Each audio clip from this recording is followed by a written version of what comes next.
ఆదిలాబాద్ జిల్లాలో అత్యంత తక్కువగా ఉష్ణోగ్రతలు నమోదవుతున్నాయి. 10 ఏళ్లుగా నవంబర్లోనే టెంపరేచర్ తగ్గుతోంది. వాతావరణ పరిస్థితులే ఇందుకు కారణమంటున్నారు నిపుణులు. చలి తీవ్రతకు జనం ఇబ్బందులు పడుతున్నారు. ఉమ్మడి ఆదిలాబాద్ జిల్లాలో గత 3 రోజులుగా 8.5 నుంచి 12 డిగ్రీల కనిష్ట ఉష్ణోగ్రతలు నమోదయ్యాయి. జిల్లాలో 2 గంటలు ఆలస్యంగా సూర్యోదయం అవుతోంది. తెల్లవారుజాము నుంచి ఉదయం 9 గంటల వరకు, సాయంత్రం 5 నుంచి 6 గంటల వరకు కశ్మీర్ వాతావరణాన్ని తలపిస్తోంది. ఉమ్మడి ఆదిలాబాద్ జిల్లా వ్యాప్తంగా చలి తీవ్రత మరింత పెరిగింది.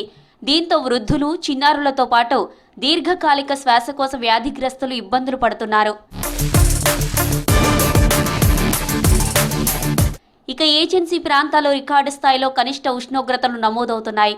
పెరిగిన చలి తీవ్రతతో ఆశ్రమ పాఠశాలలో విద్యార్థులు అవస్థలు పడుతున్నారు. దుప్పట్లు లేకపోవడంతో విద్యార్థులు చలికి వణుకుతున్నారు. చన్నీళ్ల స్నానాలతో ఇబ్బందులు పడుతున్నారు. నిర్మల్ జిల్లా సోన్ నుంచి ఆదిలాబాద్ జిల్లా సరిహద్దు డొల్లారా పెన్ గంగానది వరకు 125 కిలోమీటర్ల వరకున్న నేషనల్ హైవే 44ను తెల్లవారుజామున 4 గంటల నుంచి ఉదయం 8 గంటల వరకు పొగమంచు కప్పేస్తుంది. దీంతో వాహనదారులు ఇబ్బందులు పడుతున్నారు. ఇక్కడ 5 డిగ్రీల వరకు కూడా కనిష్ట ఉష్ణోగ్రత పడిపోతుంది, కానీ ఇంత తొందరగా పడిపోయేది కాదు. ఇప్పుడు ఎందుకంటే డిసెంబర్లో ఆ పరిస్థితి మనకు కనిపిస్తుండే, ఇప్పుడు నవంబర్ ఎండింగ్లోనే ఇంత తీవ్రంగా కనిపిస్తుంది. అయితే మళ్ళీ ఎట్టుంటో తెలియదు. అంటే ఈ చలిని తట్టుకోలేక హాస్టల్లో ఉన్నటువంటి పిల్లలందరూ కూడా విపరీతమైనటువంటి గజగజ వణుకుతున్నారు పాపం వాళ్ళందరూ. తర్వాత వృద్ధులు, తర్వాత బయట భిక్షగాళ్ళు వాళ్ళు వీళ్ళు ఉంటే వచ్చి పడుకున్నటువంటి వాళ్ళ పరిస్థితి కూడా చాలా దయనీయంగా ఉన్నది.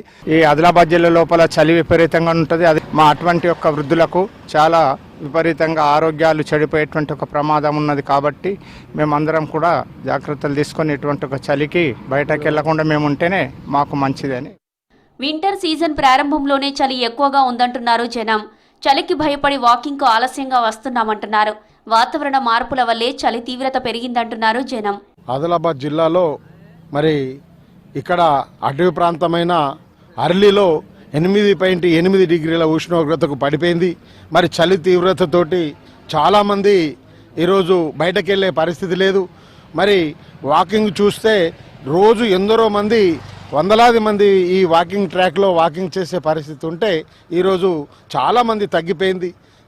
జనసాంద్రత పూర్తిగా తగ్గిపోవడం జరిగింది. ఇప్పుడు 6-7 డిగ్రీలు ఉన్నట్టుగా మనకు తెలుస్తున్నది.